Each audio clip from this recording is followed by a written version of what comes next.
सज्जनों करता हूँ इजहार यादव ब्राह्मण का विस्तार।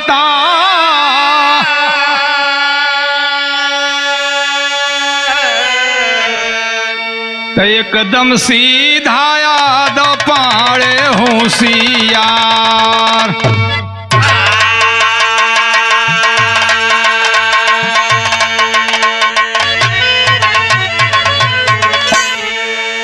हाँ देखें, एक बिरहा म्यूजिक डायरेक्टर अब अजय भाई विश्वकर्मा और शोभित विश्वकर्मा के देखरेख में हास्य रस का बिरहा आप लोगों के बीच में भेज रहा हूं।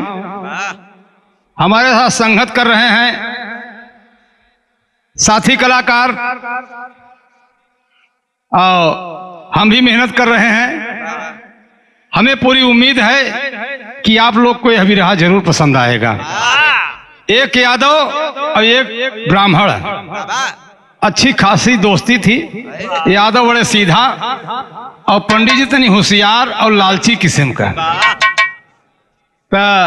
ए भैया हो, जोड़ का तोड़ हो कि चाहे कुजोड़ मजा नहीं देते।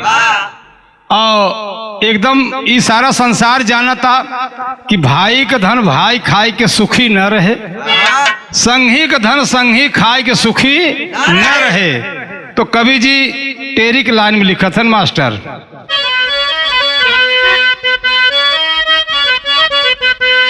तो मास्टर यहाँ टेरी की लाइन बा, जगतियाई जाने बतिया, जगतियाई जाने बतिया, साथी सुखी न साथी साथे कैले घतिया। जगतियाई जाने बतिया, साथी सुखी न साथी साथे कैले घतिया। जगतियाई जाने बतिया, साथी सुखी न साथी साथे कैले घतिया। जगतियाई जाने बतिया। जाओ हो जाओ हो।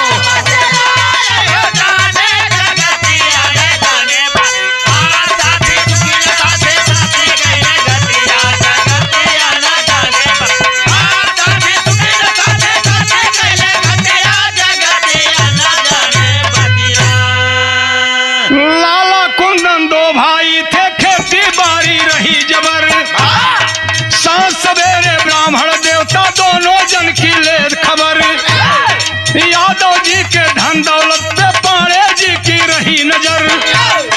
दो जजमानी होती मेरी होते दोनों अलग अगर।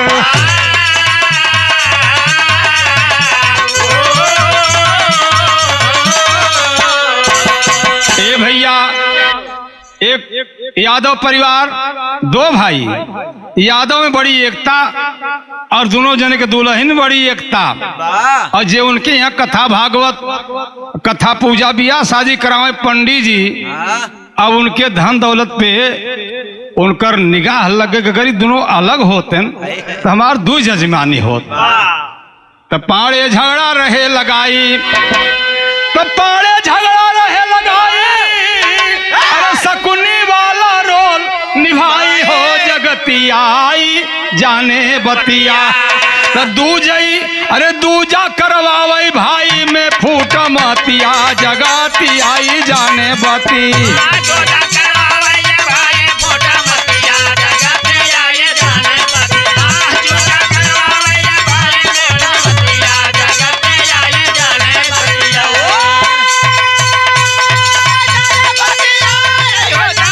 जय हो जय हो।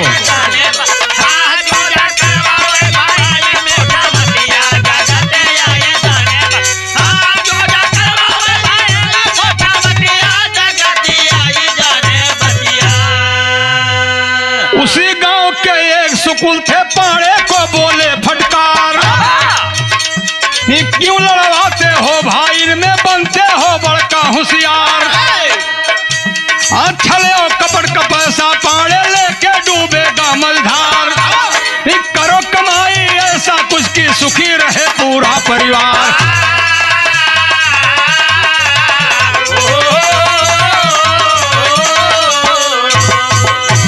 वही गांव के खेत सुकुल रहन, काहे पाड़े जौन तू करत है ठीक नहीं करत है, काहे भाइन के लड़ावत है। अरे जौन मालिक देहे बा वही में नहा खा। अच्छा लप कपट का पैसा लेके डूब जाए फले ओले न। सुकुल के पाड़े बड़ा कर्रा जवाब देहन। सुकुल हो हमके न समझावा, तो सुकुल हो अरे हमके न समझावा, अपने घर ही खूब अर्थावा। पावा फिर तहिक भर लूट दिनवा रतिया, जगाती आई जहने बतिया। काहे सुकुल तू फलनवा खिया पायत पूरा घर भर लूटा, वहां पात घर भर लूटा। अरे हमार जजमान देता हम लेता ही। सुकुल कहा ए भाई तो हम ब्राह्मण हम ब्राह्मण। अबे अहिरन के जनता नहीं, यहाँ दुनिया में अगर जे अहिरन के मूर्ख समझे तो समझ लो उससे बड़ा मूर्ख क्यों नहीं बा हो पाड़े। अगर सबसे बड़ा साइंटिस्ट धरती में क्यों बा तो अहिर, जेकर नाम मदन मुरारी। और सुकुल कितनी बात सुन के पाड़े गुस्सियात हैं। सुकुल कहा है कि बिरादर है ब्राह्मण है, हम तुम्हें समझावत है मान जा। अब का समझावत है कौने भाव में मास्टर साहब।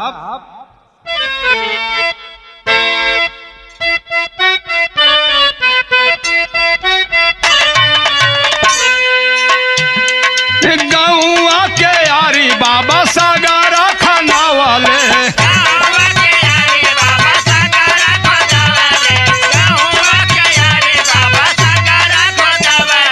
सागरे में गिरी गई झूलनिया गजब होई गई ले ये हारी।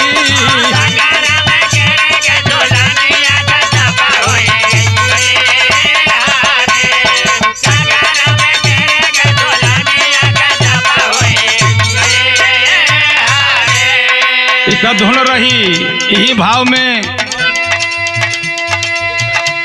सुकुल कहता है जानी ही चला की जहिया दूना हो बीरानावा।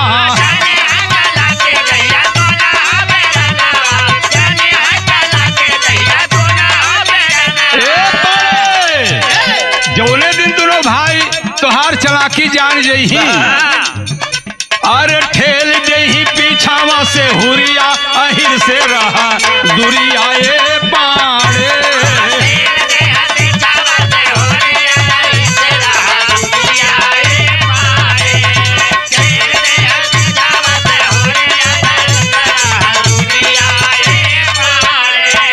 अहिरे कलाठी खाली भैंसे साथ पाड़े और एक खूबी अहिरन में बा। अरे एक अहिर खातिर सारा अहिर जूटी जाई।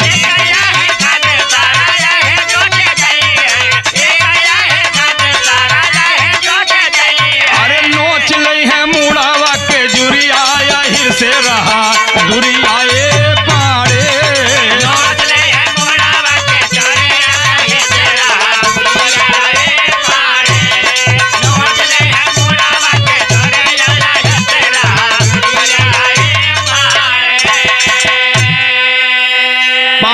तनी बात सुनन भैया, पाड़े तनी बात जब सुनन सुकुल के जवाब देते हैं। आ कौने भाव में जवाब देते हैं मास्टर साहब।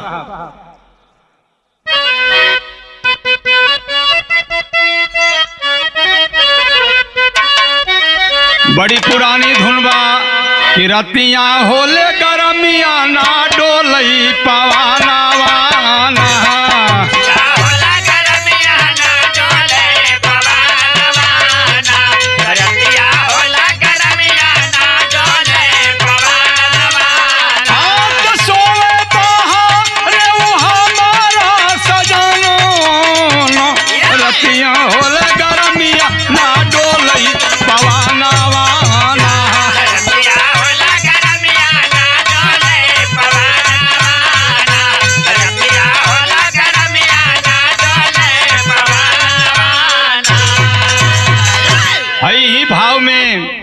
सुकुल के पाड़े कहत हैं सुकुल हो बड़ा बऊ रहा, सुकुल हो बड़ा बऊ रहा, आही रही जवाना वाना।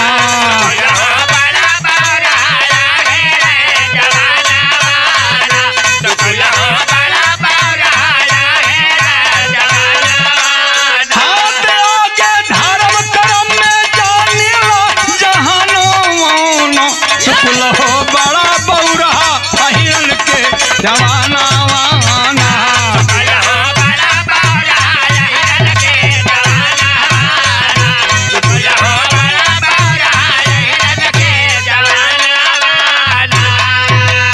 और एक बात लगी रहा मास्टर, अहिरन काजे करे बढ़ाई।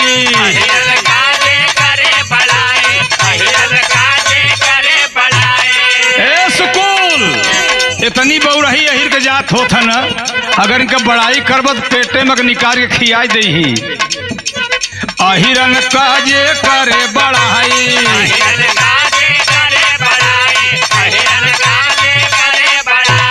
उहता खाए दूध मलाई।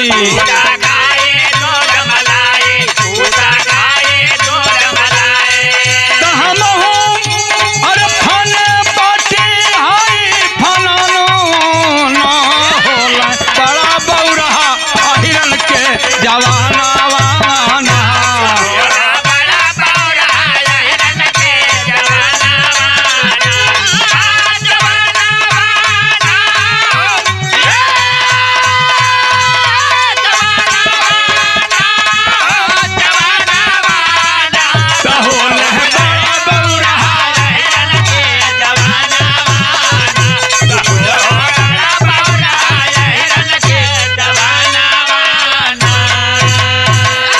ठीक बा सुकुल कहे तो ठीक बा, ऐसे ही फाने रहा ढिठाई, कौनो दिन होए बड़े कुटाई। अरे जगतियाई जानई बतिया, अरे बुरा पे चिन्ह न क्यों बाभन वाली जातिया, जगतियाई जानई बतिया।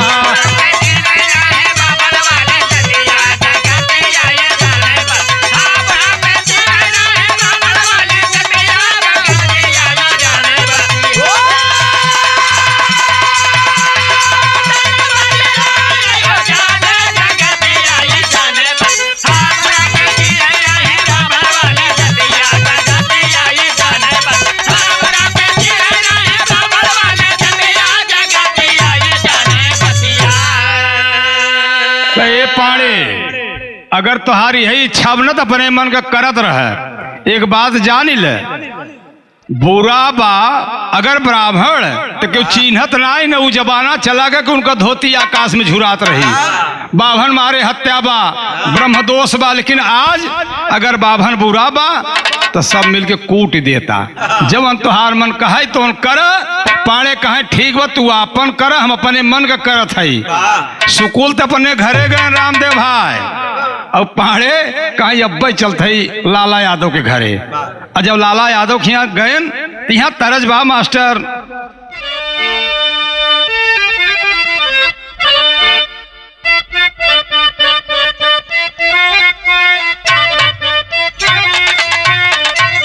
वही धुन बजावत है मास्टर, कांचे कांचे हाँ हाँ कांचे कांचे बसावा कटावा ले हो मुरयाल हर जोगिया।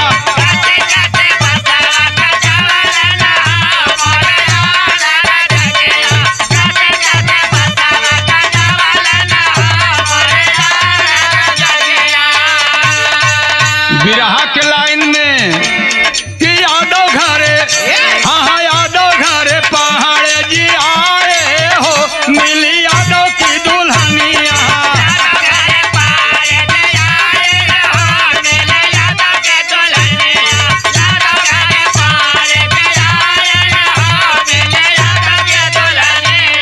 ए भैया लाला यादव खिया आयन और उनका दुल्ही मिल गई। दुल्हनिया प्रणाम के है, पंडित जी कहा जिया जागा खुश रहे बच्ची। हम देखा थे तो बहुत काम खटत हो, कैसे कहत हैं हाँ पाँच हो।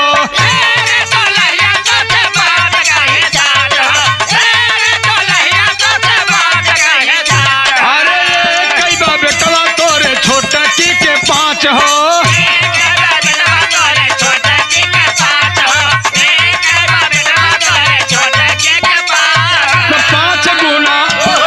पाँच गुना वो कराई खाए हो मिली लाला की दुल्हनिया।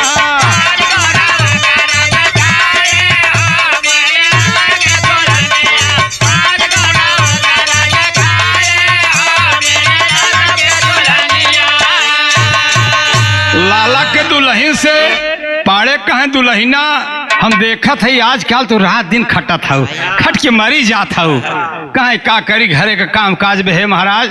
कहाँ अरे तू बड़ी बहू रही है पागल। एक खे तोरे बेटवा और छोटके के पान ठे रात दिना ते ऐसे खटबे बहू रही तो से 5 गुना ओकर खवैया ज्यादा है, ओके खटऊ के 5 गुना चाहे।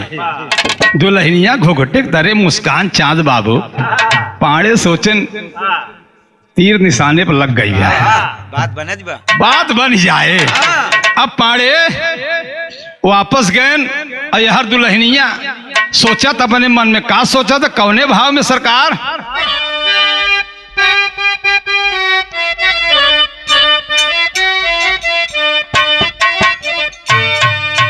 केहू का दुल्हन बड़ी शौकीन रही, समझावत हैं कि तोहार अखिया जैसे जैसे रामदेव भाई हिरनी के ला गई बाहरे जिन निकला करा। कैसे कहा है? अरे नैना तोरे रता नारे हो नदी नारे ना जई हो।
चंदन से होई।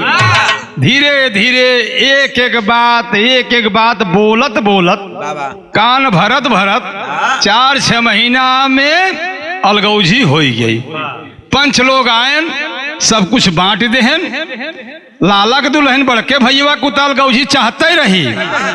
जब सारा सामान भैया रामदेव निकाला गया बंटवारा के बाद वो सब दोनों प्राणी घरे में ले जा धैलन अपन। और छोटका भैया कुंदन जकरे 5 खवैया हैं वो दोनों रोवत हैं। घरे में चला गए और दोनों प्राणी लिपट के रोवत हैं। आज दुल्हनिया उनकर कैसे रोवत विदेशिया के लाइन में। कुंदन का दुल्ही अरे कुंदन से लिपटी रोवे बटी गई माई और बापू ये बाला मुझी।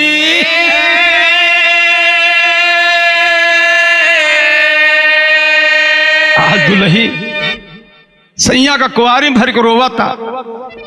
इस सारी जिमी जमा माई बाबू का, लेकिन आज माई बाबू अनाथ हो के बट गए। एक जने के माई एक जने के बाबू। क्या दिन आया है, यार दुल्ही रोवत और खुशी है नो सभे। और का कहा था, एक ही ठी भैंस एक कंबाल पाड़े का, अरे भावा बटवारा वही में घाटा है बाला मुझी।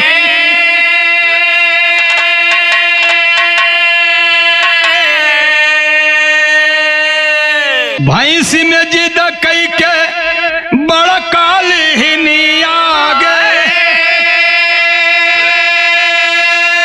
कम्बल ओढ़े राती चुप चापू ये बाला मुझे।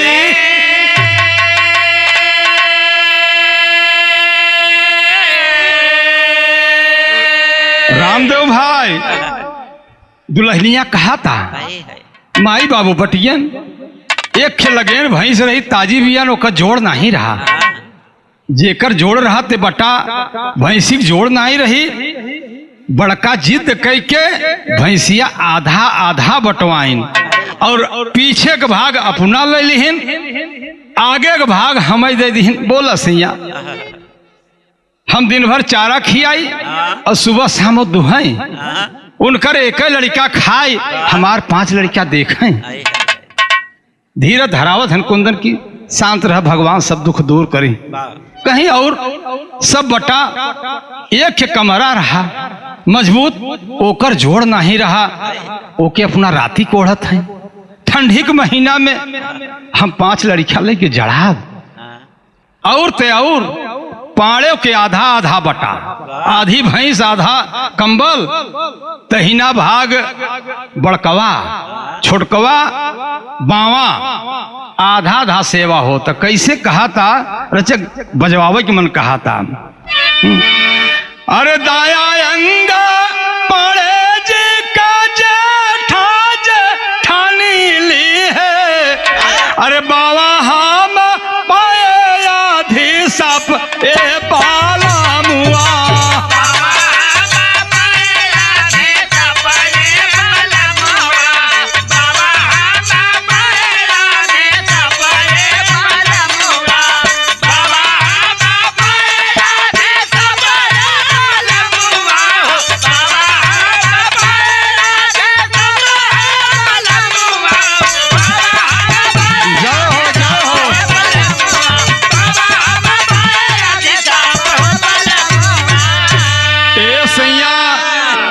मर्दन का दाया अंग शुभ, बाया अशुभ, दहिना हक पाड़े, बावा हक हम। कुंदन कहे ठीक बा, जोन भी मिला सबको विधाता सबको दाता राम एक हैं। चले दे धीरे धीरे शाम भ लाला के दुल्हन दूध दुहिले समान तो घर पहलक बा। दूसरे दिन महतारी पड़ी रही, कुंदन कहे में कहा दुल्हनिया तोरो जो सर सामान बा जौन गल्ला पताई मिला अपन घरे में धे दे भैया। धरे ऐसे 2-4 दिन बीतिया। एक दिना सुकुल भेटाई गहन, अपने दिल के सारी दर्द सुकुल से कुंदन बतावत हैं। कैसे उड़ान में तो चारा कुंदन रहे खियाई, चारा कुंदन रहे खियाई, मजे में लाला करई दुहाई। अरे भाई बिना लोभ के उतरई ना आया रतिया, जगाती आई जाने बाती। स्वार्थ लाई करें सब प्रीति, सूर नर मुनि सब कई है रीति। बिना स्वार्थ के लोग आरती ना उतारत, कैसे बेचारी खियावई, चारा खियावई। कुंदन के दुल्हन छोटकई और सवेरे झमक के संझा झमक के लगाए ले बड़कई लाला के दुल्हन। एक दिन ऐसे चौराहे पे भेटाई गए सुकुल महाराज और कुंदन पर लगी कि आशीर्वाद सुकुल देहन। कहाँ और बताओ कैसे हाल चाल बा? कहाँ का बताई, हे महाराज दिन भर हंसबे चारा खियाई, संझा सवेरे हमार भैया भौजी भाई दूहत, उनका लड़का दूध खात हमार पांठे से देखत टुकुर टुकुर, बर्दाश्त नहीं होते। सुकुल कहा एक बात कहे करबे जवन जवन कहीं करे जा ओका परिणाम अच्छा नहीं करे कहे बतावे बतावत हैं कौने भाव में बतावत हैं।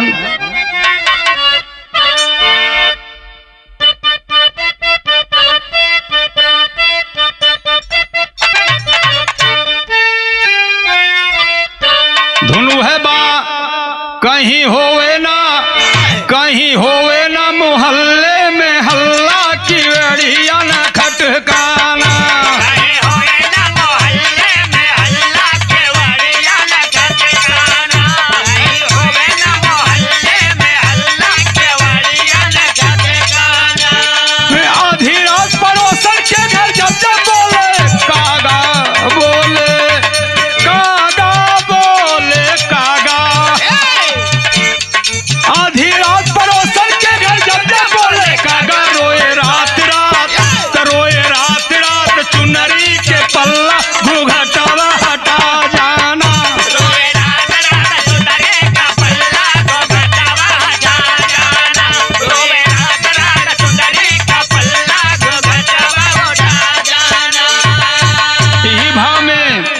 सुकुल बतावत हन लाला करने जब ही बैठेंगे दुहाई तो लाठी लेके आ जाना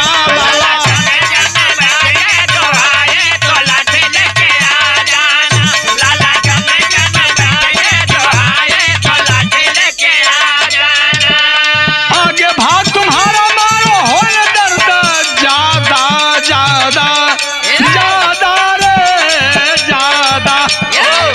देखा पशु हो जब संझा की तोहार भैया या भौजी भैंसिया लगावे आवे न आगे खियावत न कहा काहे के डेढ़ा लेके मोह में ठोका जाइए भैंसिया लागे न कूदे जोर से जिन मारा पशु है लग जाए बस खाली ठनकाए दी है। आगे भाग तुम्हारा मारो हो दर्द ज्यादा भौजी भौजी भौजी चीखे चाहे के तो चिल्लाई भैंसिया को भड़काना भौजी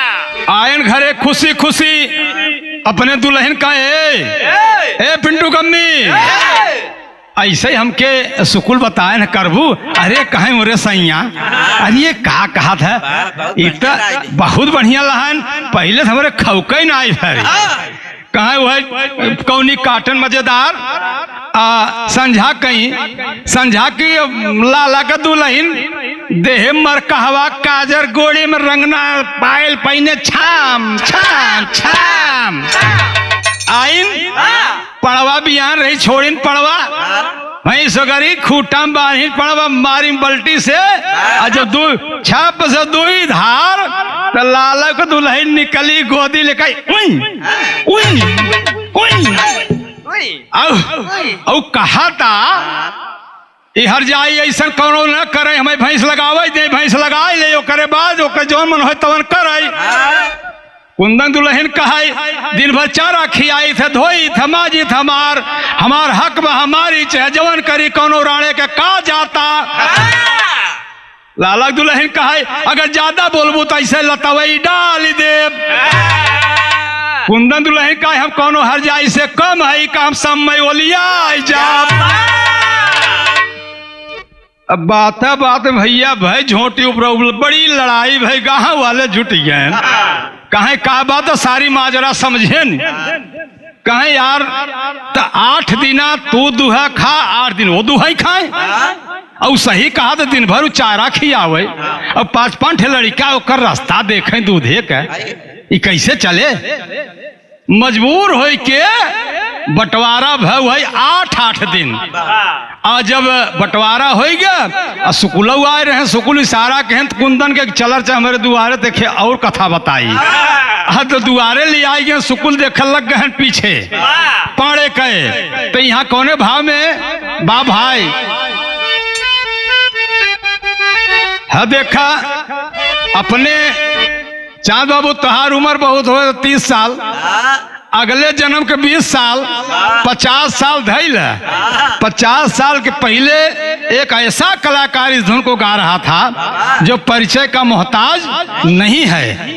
हम उस धुन को गा रहे हैं। बिरहा सुनने वाले प्यारे सज्जनों, आपको कमेंट करना है कि वह कौन कलाकार था इस धुन को गा रहा था। कैसे? अरे जब से दुल्हनिया मिले शौकीन हो गया बचवा ते गुलरी के तीन। अरे दुल्ही सी कनरामा सिन्नी चढ़ावई दुल्हा ढोवई पलारिया। दुल्ही सी कनरामा सिन्नी चढ़ावई दुल्हा ढोवई पलारिया। दुल्ही सी कनरामा सिन्नी चढ़ावई दुल्हा ढोवई पलारिया। दुल्हा ढोवई पलारिया। दुल्हा ढोवई पलारिया। दुल्ही सी कनरामा सिन्नी चढ़ावई दुल्हा ढोवई पलारिया। दुल्ही सी कनरामा सिन्नी चढ़ावई दुल्हा ढोवई पलारिया। अरे कुंडल के ऊपर घर बुलाया और सुकुल बतावे हुनारिया। 18 पानी रहाई है भैवा दिन में भेवा कमारी। 18 पानी रहाई है भैवा दिन में भेवा कमारिया। 18 पानी रहाई है भैवा दिन में भेवा कमारी। दिन में भेवा कमारी। दिन में भेवा कमारिया। 18 पानी रहाई है भैवा दिन में भेवा कमारिया। 18 पानी रहाई है भैवा दिन में भेवा कमारिया। सुकुल कहाँ है कुंदन? तोहार ठंडी के महीना चलता, दिन में कंबल का नंबर बा, रात तोरे भौजी कहाँ यहाँ कहाँ? एक काम कर, आज जा सजवे के एक हौदा पानी भर द, रात भर ओस खाई, सवेरे जब तोरे नंबर में कमरा मिले तू नदिये में डाली दे। दिन भर पानी सोखई, दिन भर पानी सोखई सार कमरा और संझा की दई दो तोरे भौजी खूब ओढ़े जब बिछाओ। अरे कहीं तो बड़ा बढ़िया बा। आए दौड़ा दौड़ा के ए पिंडू कमी भरे आवा और मिला बा, एक उपाय और मिला बा। कहीं जल्दी से नाथ भर, जल्दी से हौदा भर दे बड़का वाला था। कहीं कहा भर तो बताई। ओढ़ के चबौनो रात भर सवेरे पहुंचा दे ही कमरा और सवेरे ले आती हौदा में डाल ही हौदा में। अरे मोरे दुल्हा, अरे मोरे सैया, अब मजा है। ये भैया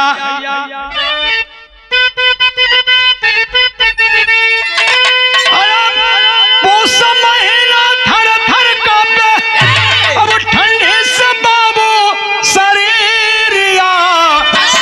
भीगल कमरा दी है बदुखिया लड़ने लगी फुहारिया।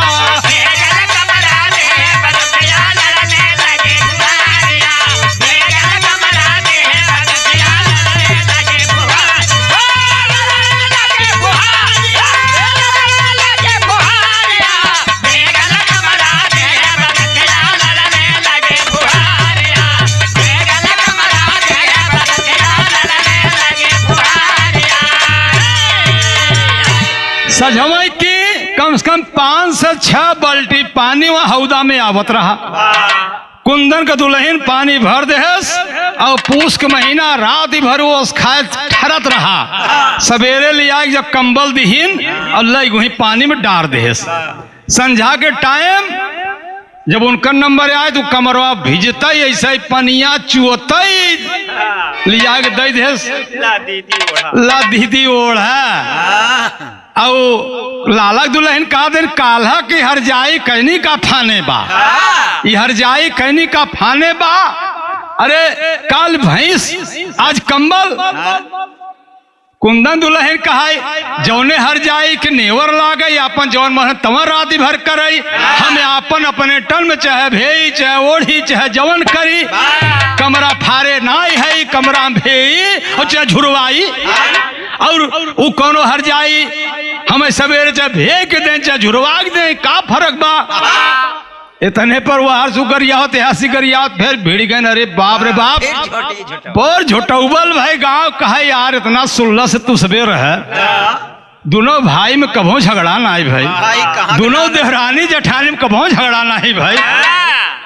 ये कवन मंत्र एक साल से चला था, कहे कुंदन दुल्हन कहे ई हर जाई हमारे 5 खवैया देख के दबान बा।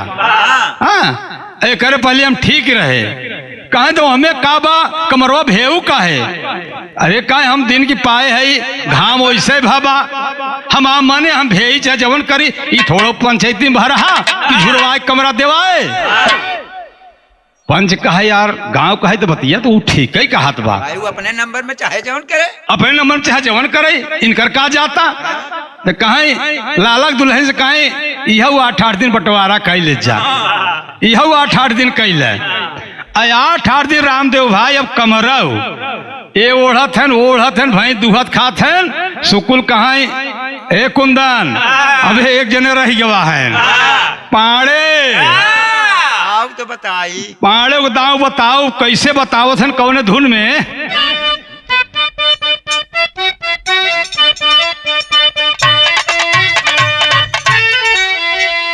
हम हई मजनू के यार प्यार सिखलाई बे गोरी, हम हई मजनू के यार प्यार सिखलाई बे गोरी, हम हई मजनू के यार प्यार सिखलाई बे गोरी। पाड़े जी के बढ़ा सत्कार यार घर फूट भये से,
इतना पाड़े दोनों भैयवन के दिमाग में भर दे रहन कि जितना ही बभने के सेवा करबा उतना सुखी रहब, और जितना धन दौलत देबा पार धन दौलत होए।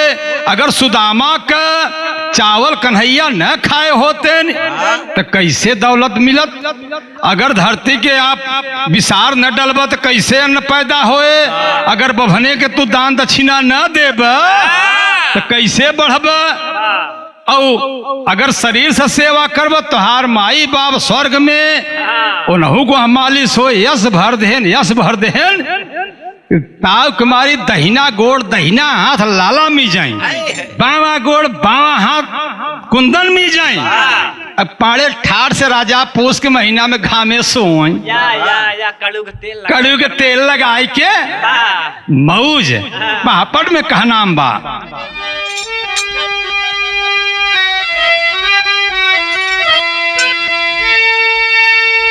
अरे मालिश दोनों करत रहे मन लाई भाई पाड़े के, और धूप खिली थी नी सुहानी आई भाई पाड़े के।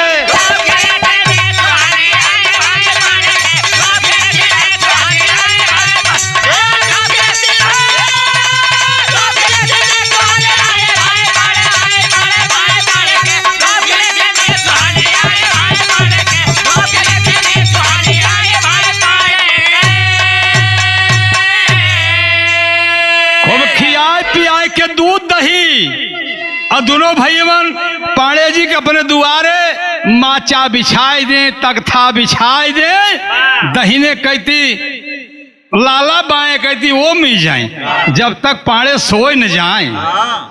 ये भैया अब नितने का काम यही शुक्ला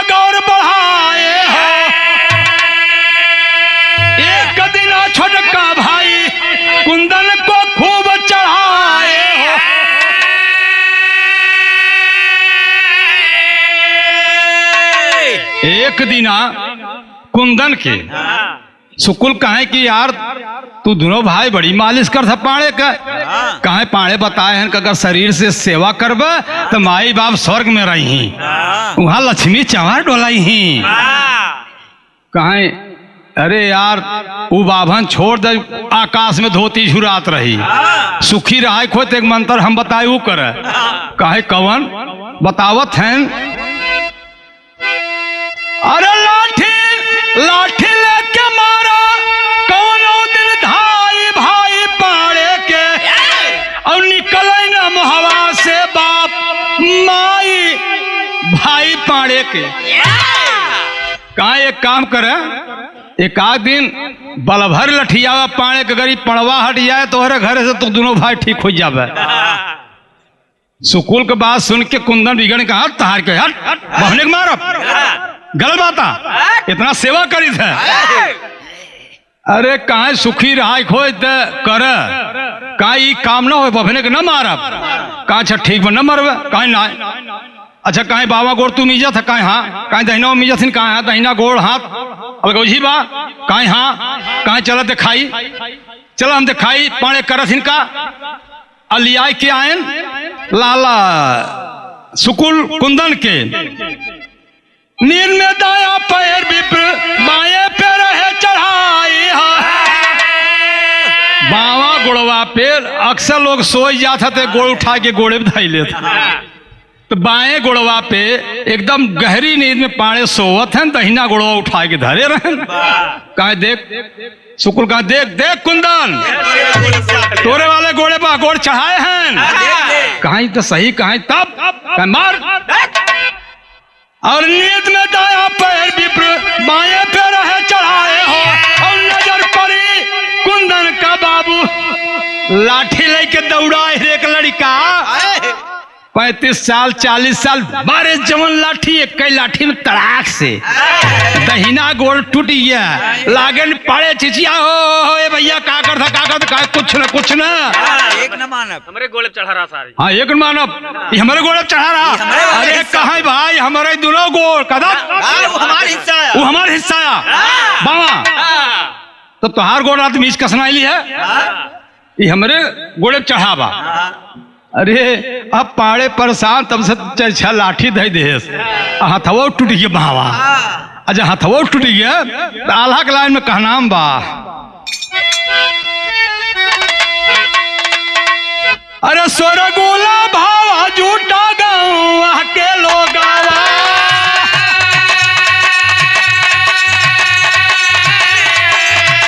भैया सोरगुला भावा झूठा गाँव के लोग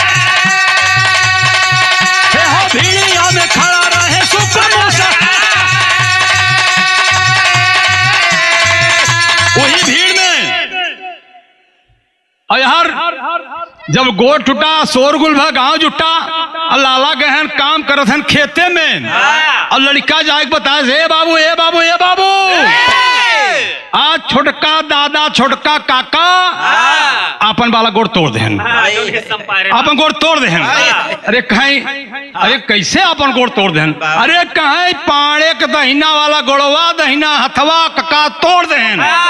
कहा चल जो सेवा करत रहा ई कहाँ का चल सारे देखी था अल्लाह पहुंचा ले से लाठी अब पाड़े छे भाई लाला कहा एक न लागे एकर सेवा हम कहे हई ई टूटाबा जौन एक सेवा वो के वो सारे तोड़ब तेरी अब तक ना पाड़े की भाग भागू न सकत है पहुंचा 1 2 3 4 6 लाठी धुने गोड़ टूट गया हाथ ना टूटा धाई कहीं तो ना अब तब सुकुल मुस्कियात है इशारा करते हैं पाड़े के कहे दुहाई सरकार तो हर बात माने हो, आज दिन नहीं आवत। अब भाई शुक्ल महाराज कहें रुका यार रुका, बाभन हत्या लगे, ब्राह्मण हत्या लग जाए, छोड़ा छोड़ा छोड़ा, मानो हुआ कहा। शुक्ल महाराज दोनों भाई का अलग कराएं, अब पाड़े हाथ जोड़ के गांव वालन से कहा था, आखिरी भाव में कहत का है,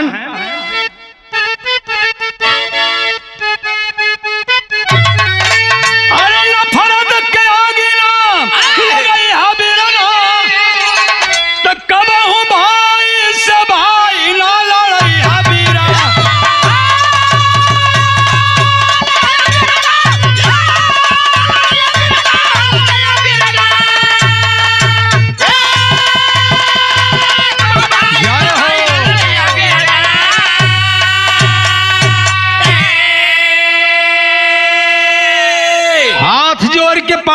भाई हर करने का फल अपने हम पा चुके, कब हम भाई से भाई में लड़ाई जिन करवाया।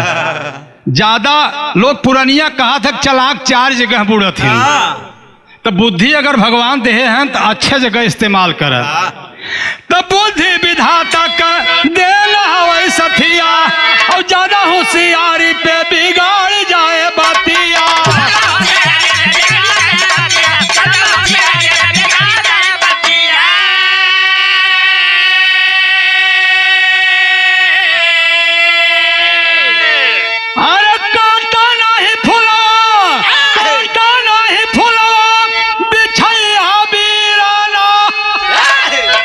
कबहू भाई से भाई न लड़ई है बीरना, हो सके तो रास्ते में ना फूल बिछा सको तो कांटा भी ना बिछाओ। और बुद्धि यह तो भगवान का देन है। तो आज कहनाम है, अगर अपने भाई के बात, अपने बाप के बात बुरा लगई और पड़ोसी की बात बढ़िया लगे तो जान लग अलगौजी होई वाली बा। पड़ोसी की जब बात बढ़िया लगे अलगौजी हो जाए तो बढ़िया बात लगे तो के समझ है, झुक के बिना मतलब क्यों प्रणाम करे तो उससे दूर रहे। जे तुम्हार हमेशा बड़ाई करे उससे दूर रहे। जे तुमसे कहे हम बहुत पैसा कमाते, इतना पैसा वो से दूर रहे, उसार कर्जे मांगे तुमसे ले ले तो दे न। आखिरी में गुरु घराने के परिचय बा।